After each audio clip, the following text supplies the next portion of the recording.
வணக்கம் நண்பர்களே, welcome to movie critic channel. இன்னைக்கு நம்ம பார்க்க போற சீரீஸ் 2022ஆம் ஆண்டு தமிழ்ல விமல் நடிப்புல வெளிவந்த விலங்கு சீரீஸோட கதையை மையமா வச்சு ரீசெண்டா ஜி5ல ஒரு கன்னட த்ரில்லர் சீரீஸா வெளிவந்திருக்கிற ராட்சசா சீரீஸோட ரிவ்யூ பத்தி தான் தெரிஞ்சுக்க போறோம். இந்த சீரீஸ் ஒருத்தா அப்படிங்கிறத இந்த வீடியோல தெரிஞ்சுக்கலாம். ஸ்கிப் பண்ணாம பாருங்க. சீரீஸோட கதை அப்படின்னு பாத்தீங்கன்னா, கர்நாடகாவுல இருக்கிற ஒரு கிராமத்து ஆத்துல கை கால்கள் துண்டிக்கப்பட்டு மனித உடல்கள் ஒதுங்க ஆரம்பிக்குது. ஆரம்பத்துல கிராம மக்கள் இதுக்கு காரணம் முதல்ல தான் அப்படின்னு முடிவு பண்றாங்க.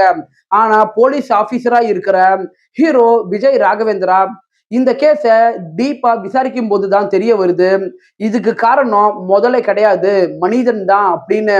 இதுக்கப்புறம் அவருடைய விசாரணை மூலமா அந்த சீரியல் கில்லர் யாரு அப்படிங்கிறத அவரு எப்படி கண்டுபிடிக்கிறாரு, கடைசியா இந்த கேஸ எப்படி முடிச்சாரு அப்படிங்கிறது தான் சீரீஸோட மீதி கதையே.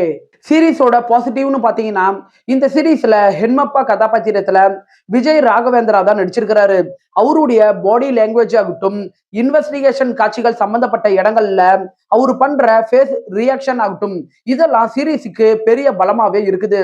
இந்த சீரீஸ்ல 7 எபிசோடு இருந்தாலும் ஒவ்வொரு எபிசோடும் 20ல இருந்து 25 நிமிஷம் வரைக்கும் தான் இருக்குது. சோ உங்ககிட்ட ஒரு 2.5 மணி நேரம் இருந்தா ஒரு படம் பார்க்குற நேரத்துல இந்த சீரீஸை பார்த்து முடிக்க முடியும்.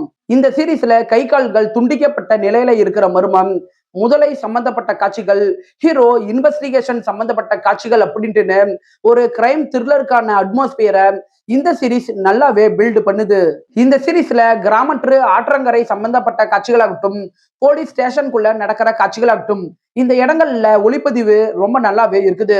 சீரீஸோட குறைகள் அப்படின்னு பாத்தீங்கன்னா, இந்த சீரீஸ் பார்க்கும்போது சில இடங்கள்ல ஒரு வெப் சீரிஸ் பார்க்குற ஃபீலை ஏற்படுத்தாம டிவி சீரியல் பார்க்குற ஒரு ஃபீலை தான் இந்த சீரீஸ் ஏற்படுத்துது. நீங்க விமலோட விலங்கு சீரீஸை பார்த்துருந்தீங்கன்னா, 4வது எபிசோடுக்கு அப்புறம் வர காட்சிகள் நமக்கு விலங்கு சீரீஸ் பார்க்குற ஒரு ஃபீலை தான் ஏற்படுத்துது. சீரீஸ்ல ஹீரோவுக்கும் ஹீரோவோட மனைவிக்கும் இடையே நடக்கிற எமோஷன் காட்சிகள் சீரீஸோட வேகத்தை குறைக்க தான் செய்யுது. சீரீஸ்ல முதலை சம்பந்தப்பட்ட போர்ஷனுக்கு இன்னுமே இவங்க கொஞ்சம் முக்கியத்துவங்கள் கொடுத்துருக்கலாம்.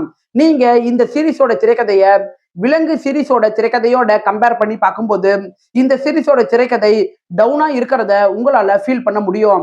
ஓவராலா இந்த சீரீஸ் ஒரு ஆவரேஜான சீரீஸ் தான். 10க்கு 6 ரேட்டிங் கொடுக்கலாம். சீரீஸ்ல அடல்ட் கண்டென்ட் கிடையாது, ஆனா ரத்தம் தெரிக்கிற ப்ரூட்டலான காட்சிகள் இருக்குது. சோ ஃபேமிலியோட பாக்குறதுக்கு முன்னாடி யோசிச்சுக்கோங்க. இந்த சீரீஸ் தமிழ் டப்பிங்ல கிடையாது, கன்னட வெர்ஷன்ல மட்டும்தான் அவைலபிளா இருக்கு.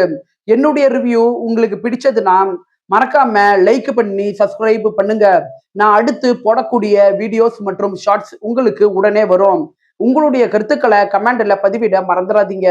நாம வேற ஒரு வீடியோல சந்திக்கலாம். அது வரைக்கும் நன்றி, வணக்கம்.